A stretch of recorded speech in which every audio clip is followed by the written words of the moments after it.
All right. So this is going to be the latest update as of now.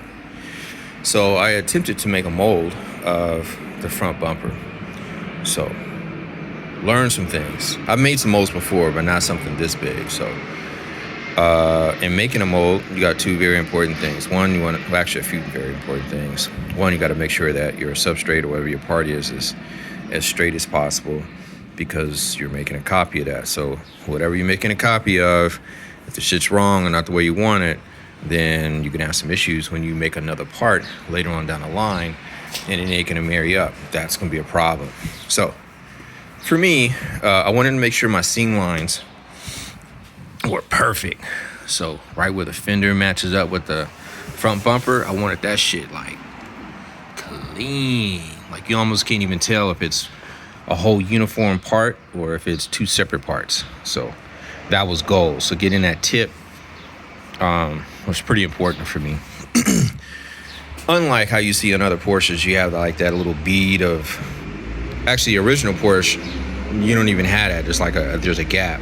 Like on a 993, you have the hole right here, and then you have I think that's a wash, not a washer, what do you call it? A rubber or something like that that's in there molding that separates the fender from the bumper. I didn't want that at all. I wanted my shit seamless. Even RWB, there's like some little, he puts a bead of what do you call that shit, caulking or whatever that is in there, but I wanted it perfect. So with that said, you got to make sure your substrate is all nice and clean. Second, your release agent. So I polished this thing at least 15 times probably. Then I put a release agent on it. Then I sprayed it with a silicone release. Then I put my gel coat on there and then the resin. So it's a huge process. So that took at least 2 weeks to do. I think I spent like at least 3 days polishing it. So this is the byproduct of it. So you got your release agent right here. And then of course, like I said, the release agent was actually put on pretty thick. You can see that it was pretty thick. I didn't go mild with that shit. So then you had your silicone after the release agent. So my surface is actually pretty smooth. I sanded everything down to a 600 because I wanted everything coming out of the mold to be ready to be clear coated.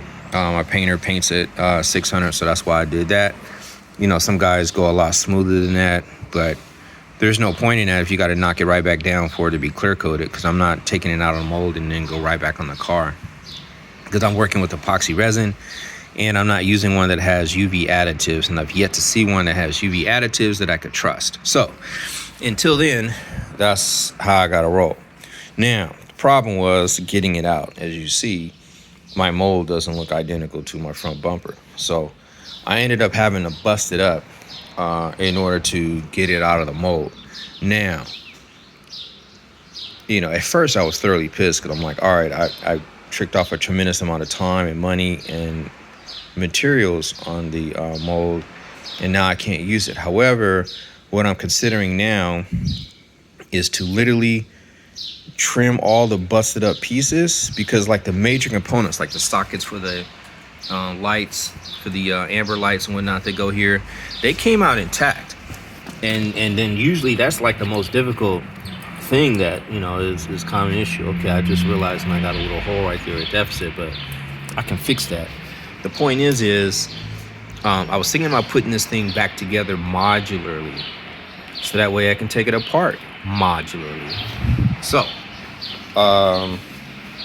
that is on the burner right now. That is what I'm thinking about doing, so that way I can salvage my time and my energy and see if I can get that to work. The only way I know it's gonna work is when I take it apart again and I actually have a bumper that looks like that. So basically that's where I am now.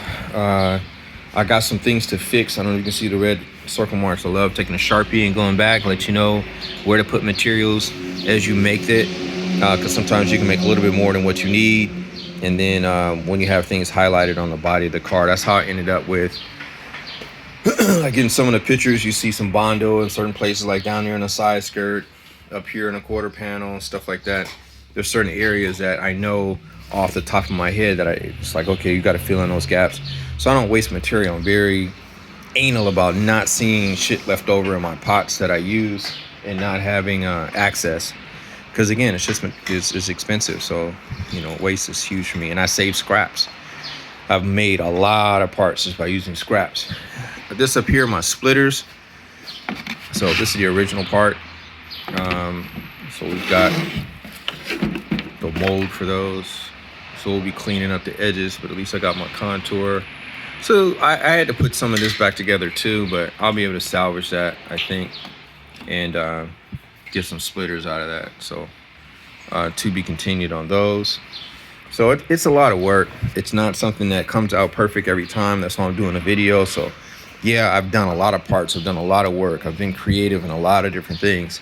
But usually the stuff that I tackle it because I'm constantly pushing myself on the rest of the car or doing other things. And so it's almost like just staying ready for when something else comes along. What you're looking at now, and you've probably seen in other videos, the car has been all black because I have primered it. But then when you put the car back together, you realize, hey, wait a minute, that doesn't fit right. Or that's not as perfect as it can be. So you got to break back into it. So right here is that example. I had to jump back into this. This had to marry up with the door, and I have to be cognizant about people putting the part on their car, and it has to match up. You can adjust it down here, down at the bottom behind the side skirt though, as far as how far it goes in and out. But I basically want something where you can put on and less adjustment as possible. I did move this fender back. And you can see right here, like I got to trim that a little bit. And this is all about fitment, but I got to trim this to make the contour just perfect with the door, because the door is going to be the same as everybody else's car. So my part has to be matching that. And then also there's I keep forgetting the name of the parts, but there's a little plastic piece that runs along here, a molding on either side of the fender between that and the body of the car. So that gap will be filled in, but I want my part perfect. So anyway, I had to add some material here and get this contour to my liking. So when I take it apart, I'll be sanding that back down and getting that perfect.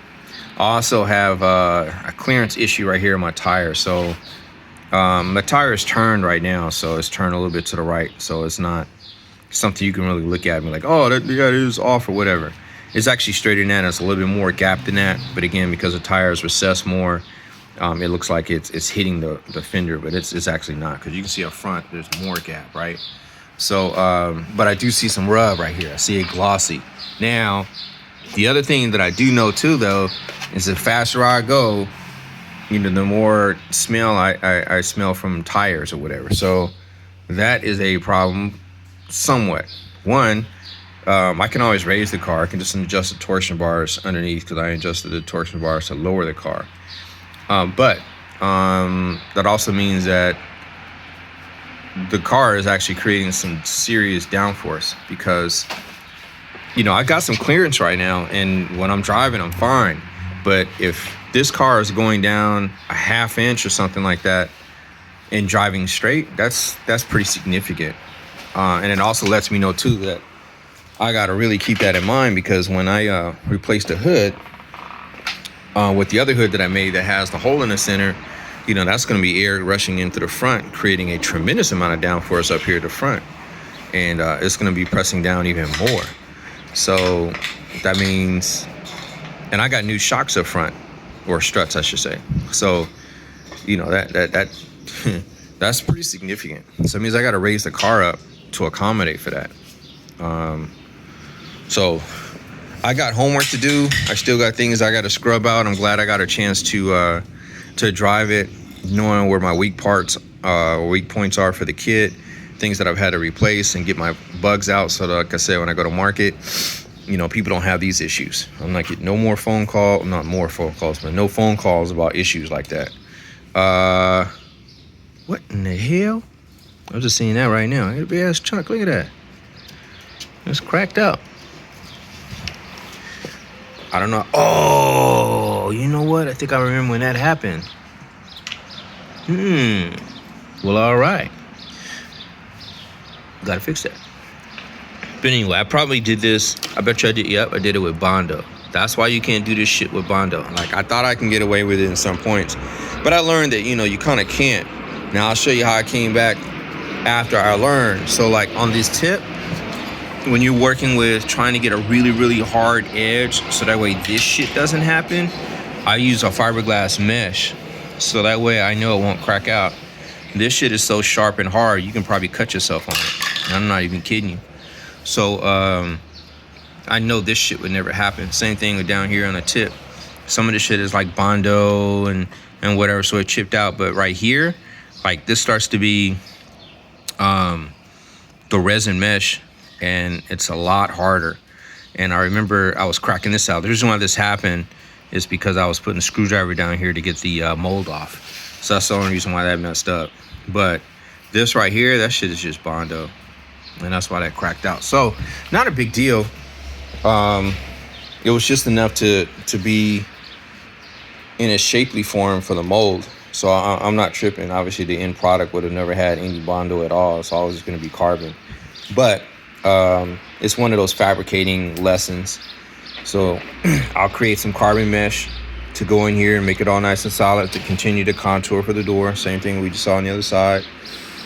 This fender is a little bit more even. You can see my wheel is poked out at the back. Like I told you, the wheels are kind of turned to the right a little bit. But again, we're pretty even. But I am pretty low. I sit good. Stop, Callie. But the whole idea of sitting good and performance, it's one of those things where when you're starting out low, you got to accommodate, well, how much of the car moving for performance issues, be it roll or, braking, any of that type of stuff. Do you have your clearances together?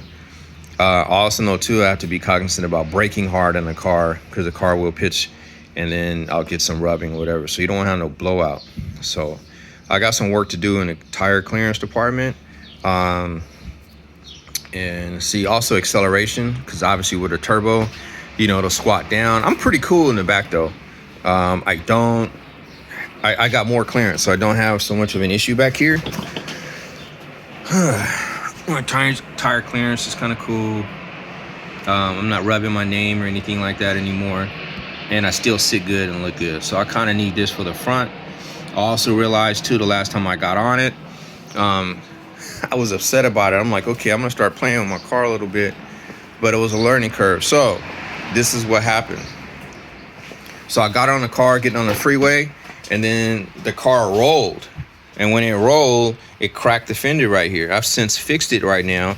And then I was like, man, I'm going to get some coilovers because I don't have coilovers on the car. I got brand new, KYB shocks or KYB shocks in the back. So I know I shouldn't have been having a problem due to old parts or whatever. So then come to find out, after talking with a friend of mine, it's like, hey man, what about the sway bar? Maybe you might just get a bigger sway bar. Well, now I looked under the car, I didn't even have a sway bar. So I'm like, well, no wonder my car was rolling back here. So I got a new sway bar to go on. There's no data on Google for a sway bar for a 75 Porsche. There's only one picture you can even find out what it actually looks like, and it looks completely different than all the rest of them. This is my sway bar right here. And it's practically new. It's been powder coated and everything, so I got that ready to go on. There's two sway bars for this car. There is I want to say a 17 millimeter, and then I think a 13 millimeter is really small. So this is the biggest of the two, 17. And then you start getting 19s, 21s, and all that. I have the largest torsion bars on the market on this car. I think there's 28 up front and 31 in the back or something like that. So got that covered. So the thing is hopefully when I put that sway bar on there, I'll get on it again on that same turn and see if that makes a difference. Haven't done anything in the interior just yet. No. So my next step at this point, though, is to go see the tuner, hopefully in the next couple of weeks. I got this issue. You know, I'm not crazy about the one cylinder has high compression, higher than normal, and then the temperature in that cylinder is half than the rest. However, we've checked compression, we've checked the fuel, we've checked, what else we check on that? There's no leaks. Everything seems to be mechanically sound. And it sounds funny too. And I also get these lean pop sounds. That never happened. So there's some things that I gotta address. I'm really scared to put some pressure on my engine right now, although my tuner is saying everything checks out. I don't know, we'll see, man. That's about it for right now. I will do another video soon.